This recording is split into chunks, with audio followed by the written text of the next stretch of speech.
Interviewing as a whole is a bit of like professional dating. You're interviewing the company and the position and learning about the role just as much as they're learning about what you're all about. And the art of interviewing is really when you can combine what you do and match it and help the person that you're interviewing with connect the dots to what you do and how you go about doing it.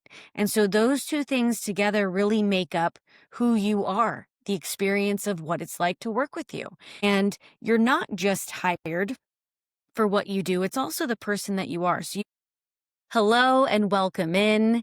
Welcome to another episode of Career Coaching with Jessness. And I am Jessica, super stoked that you are here today. This episode has a special place in my heart because this episode on my career strategy for interviewing and how to approach an interview, how to prep for an interview and make the most of it is one of my OG episodes.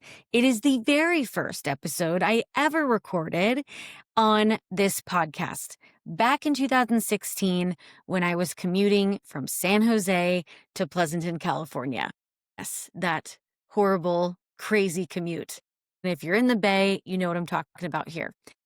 This episode has withstood the test of time, so I'm thrilled to bring it back, re-record it with a fresh perspective, although the bones of it, the strategy and the tactical steps that I shared back in 2016 still live on today. Episode, the first version, you won't be able to find because in 2021, I started fresh. I deleted hundreds of podcast episodes that I had on here, and it's been restarted, refreshed, renewed. And so I'm bringing this one back and I'm excited to dive in with you. So I first just want to frame us in the interview process. So interviewing as a whole is a bit of like professional dating. You're interviewing the company and the position and learning about the role just as much as they're learning about what you're all about. And the art of interviewing is really when you can combine what you do and match it and help the person that you're interviewing with connect the dots to what you do and how you go about doing it. And so those two things together really make up who you are, the experience of what it's like to work with you. And you're not just hired for what you do, it's also the person that you are. So you want to make sure that you express that in an interview. And I'm super passionate about this topic because I love it. I think it's helpful.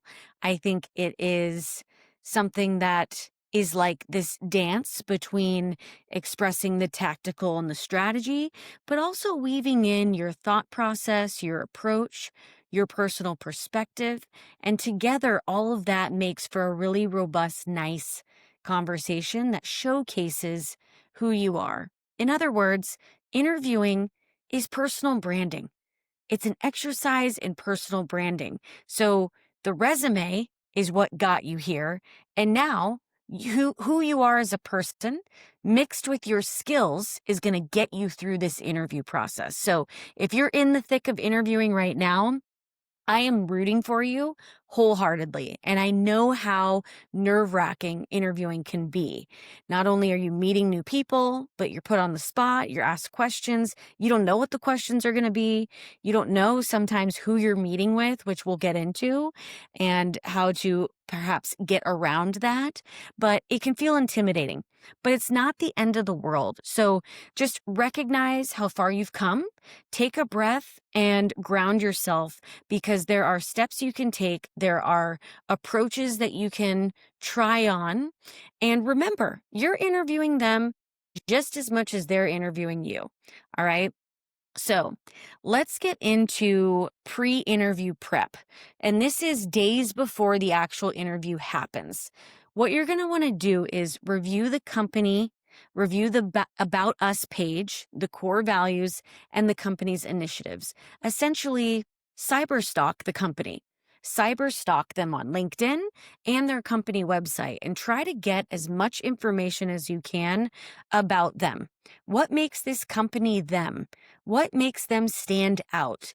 Some companies that are public and private, depends, will have their annual goals listed on their website. Have a look at it, right? Get as much background and information that you can. Perhaps there are recent news articles or press releases or CEO interviews that can help add to the context of what you're walking into. Not only will this help you in formulating questions that you'll want to ask them, because I do think, side note, asking them questions and understanding that is just as important as them asking you questions. And I see asking questions as a huge, huge opportunity to showcase your strategic thinking and where you're at. And I have a whole other episode on that. But this adding all of this context together will help provide you a really clear understanding about who and what this company's all about, right? And so that context will help you go into it more prepared. And you can always have some reference notes, right? We're not talking about memorizing all of this from heart, although if that's what you want to do, go for it. There's nothing wrong with bringing a notepad with a couple of key things that you want to write down, your questions you want to ask, or areas of what you found out prior in this prep stage that you want to bring with you. There's nothing wrong with that. So research the company as part of this pre-interview prep. You're also going to want to study your interviewers. And if you don't know who they are, ask. You have every right to understand who you're meeting with. So if you're working with a recruiter, either from an agency or an internal recruiter, and they have not provided you with who you're meeting with, you're going to want to ask who are the names of people I'm meeting with, their titles, and then departments. Names and titles should get you to the department level. You should be able to figure that out because what you're going to do is you're going to find them on LinkedIn. You're going to I know you've cyber stalked. I know you've looked up people online before. So just copy and paste that skill when you're looking at who you're interviewing with and look for things like what has been their career over the years. Where have you overlapped in similar things? So it could be maybe you overlapped and went to the same school. Maybe you have shared connections. Maybe you have certain roles that you both came from before. Giving yourself some context around who am I interviewing with? What might I have in common with them right off the bat before I even am able to talk with this person? So that's what you're going to want to do. Study your interviewers. This helps you to understand how to tailor your answers as well. So I know you've got a ton of experience. You could talk for hours about your experience. That's not the point. We're not looking to go into the interview and brain dump every single project we've ever done. We're looking to match the key examples from our experience, projects we've worked on, goals we've accomplished, problems we have solved, and matching that example with the person that we're interviewing with and making it super relevant. We want to make it so easy for the person that we're interviewing with to understand what it is we do and our value. So if I'm talking with the CFO, I may bring up a program that I managed in learning and development where I did some cost savings, right? I may talk about the budgets that I managed within the programs or how I was able to multiply our return on investment and give some specific metrics around, hey, people that went through this program were 80% more likely to get promoted in the next year. So thinking through what might this person resonate with and matching the experience, the example, the situation that we're sharing to that person's interest, career, role. Okay. So that's the first step I want you to do. The second thing is knowing your highlights. So you got to understand what's on your resume. So go through, I just print that resume and get out a highlighter, old-fashioned style, and start to highlight the different areas on your resume that stand out to you that you want to highlight, that you want to showcase to the person you're interviewing with. So this could be certain projects or initiatives, specific measurable results that you're proud of. So look for those tangible outcomes. And then from there, you've got to say you have a list of 3 to 4 projects, initiatives, programs with some measurable outcomes, things that you're proud of, things that you could plug and play in a variety of ways and be really clear about in terms of what your role in that project or initiative was. And I'll give you a method for this. So there's a method for answering questions that I really love, and that is using the STAR method: situation, task, action, and result. This episode is proudly brought to you by my second book, Thank You for Dumping Me, part memoir, part novel, part self-discovery journal. You can find it on my website, justnessrequired.com, or Amazon in print, Audible, or Kindle. And if you follow this STAR method when answering interview questions, you are going to be setting yourself up for success, because you're going to be really specific and be able to outline what you specifically owned. So the first part, S, situation. Define the situation or problem, aka give the person some context. Give them some context around what it is you're talking about, right? I manage a global manager program that spans across 7 regions. We have 7 different languages, and it's lasts up to 18 months, right? So I'm giving a little bit of that context. You want to approach this as, this person has no idea what you do or how you do it. And that'll help you to make sure you're adding enough detail in the situations and examples you're sharing. So define the problem or situation that you're going to share as an example of your work experience. So that's situation. Task. Clarify your specific task/action in that situation or problem.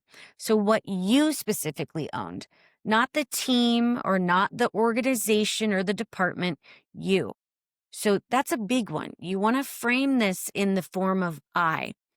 We have this global program. My team and I run this program. My specific role in this is to X, Y, Z, and spell it out.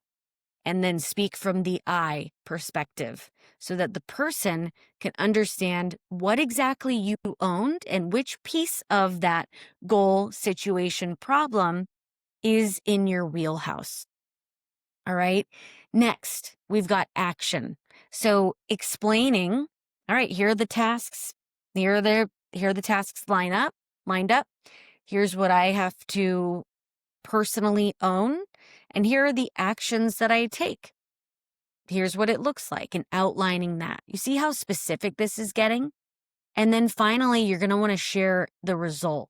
So based on me doing these specific actions, here are the challenges we faced. Here's how we solved them. Here are the lessons I learned. Here's the measurable result. Here's the outcome. Here's what it did for the department or company or team. And being able to really articulate and put it in a nice, tidy, neat box, the situation, the task at hand, the action you took, and then the result. And that is a well-rounded answer in interview strategy. The next tip I've got is answering questions effectively. So you want to use the STAR method where possible, and you want to stay away from being too high level. So you want to stay pretty specific and clear. And if you're at this point and you're going, good, geez, this is a lot of prep. And it is, but you only have to do it once. So prep 3 or 4 really nice, meaty examples, that things you're accomplished in your previous work experience. Come up with those 3 to 4 examples. Bullet point out the STAR method for those examples. So you have those nice and laid out. I personally love bullet pointing it because then it doesn't make me overwhelmed of like, I've got 5 paragraphs to memorize. Hit the highlights. You know your experience. You know the context. They're just little reminders, little things for you to keep in mind so you can cover everything. So have that in the back of your mind. And once you have those 3 to 4 examples, rinse and reuse, right? You can reuse that in every interview and it'll start to become more flowy and more easy to express because the more interviewing you do, the more practice you're going to have with explaining that value and that impact and explaining those situations, goals, problems that you're sharing. All right. Next things next. This is where the pet peeve comes into play. Make sure to have questions for them. I guarantee that they will ask you at the end of the interview, what questions do you have for me? And if you say, I'm good, I asked them all, they got answered yesterday, that is a missed opportunity to ask really relevant, hitting questions to the interviewer. Because when we're able to ask really strong questions, what it does is for the interviewer, it puts you in the seat of the role already. If I'm asking about, hey, at 90 days, how do you know you have hired the right person? They're going to go, she's already putting herself in the seat of the hired person. She's already thinking through how she can meet and be successful in the expectations that I have, right? If I'm asking, what does growth look like in the next 5 years for this department? That is showcasing that I'm thinking long term, right? You can ask about growth. You can ask about team goals. You can ask about upcoming projects. So all of that is not only giving you information in, I'm learning more about the company. Huh, didn't know that. Great. That's going to add to my information on how to make a good decision. Is this the right role and company and hiring manager for me? And then in turn, they're going to get to see some of your thought process. Huh, she's a strategic thinker. She's a long-term strategist. She likes to know what is expected of her. And so it can do both of those things. It's really a win-win. You get information and then they get insight into how you think and how you approach things. That curiosity, asking those questions, it makes for a richer conversation. It'll allow you to get to know them a little bit too. You can ask a personal/professional question, right? Like, what keeps you at the company? What motivates you to stay? And get some of that insight too. Or, how do you like approaching career development with your employees? Right. So you can use it to have the conversation become richer, more in depth, and learn both about company, team, and then the person themselves. All right. One of the things that I want to mention too is, say you are interviewing and you know that there are a lot of people that are interviewing, which there probably is. It's competitive out there. And that's not to make you discouraged or anything.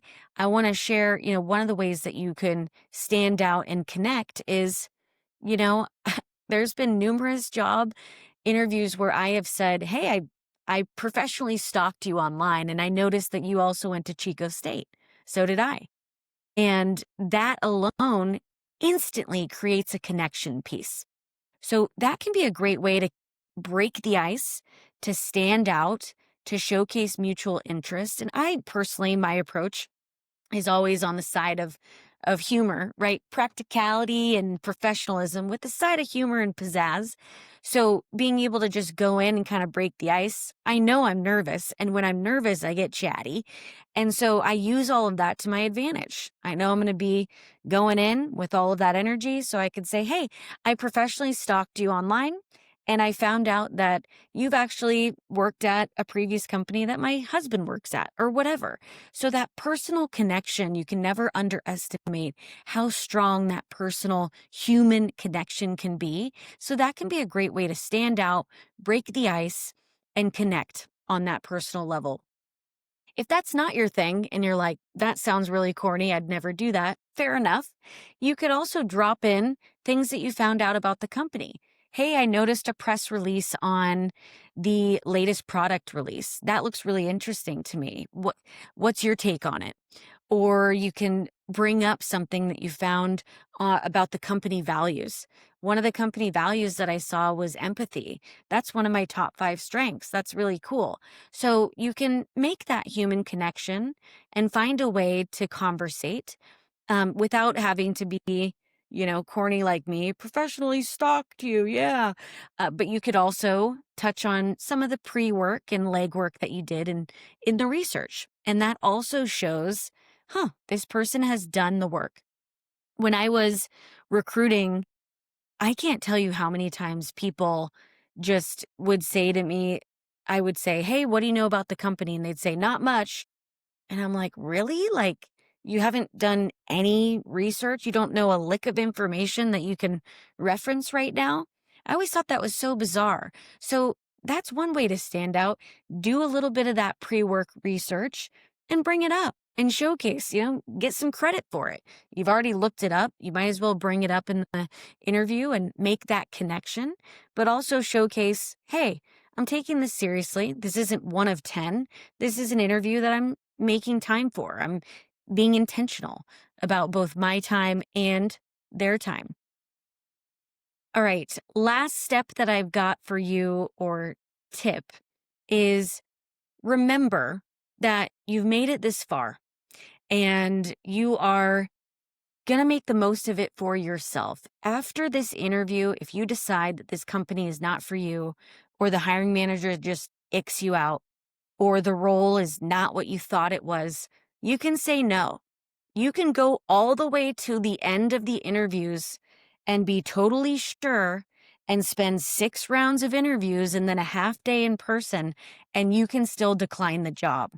That is absolutely okay and within your control, and you have every right to do that. When I was interviewing before I landed my current job, I was in final rounds. I was in 4 or 5 final rounds. And there were a couple of them that after all of the final rounds, even though I had this feeling of, oh, God, like we both spent so much time doing this, I knew it wasn't right for me. And that's okay. The exploratory process is, again, going on both sides. All right. So to wrap it up, I want to just also remind you after the interview is over, if you're feeling it, if it's a good fit, send a follow up thank you. Send a follow up thank you. If you brought in your notebook to the interview, you can write notes. You can jot down 1 or 2 things that really resonates with you, that the person shared with you. And here's the cheat code here. When you send that thank you note, mention something that they said that resonated with you. Do a callback. It lands every time.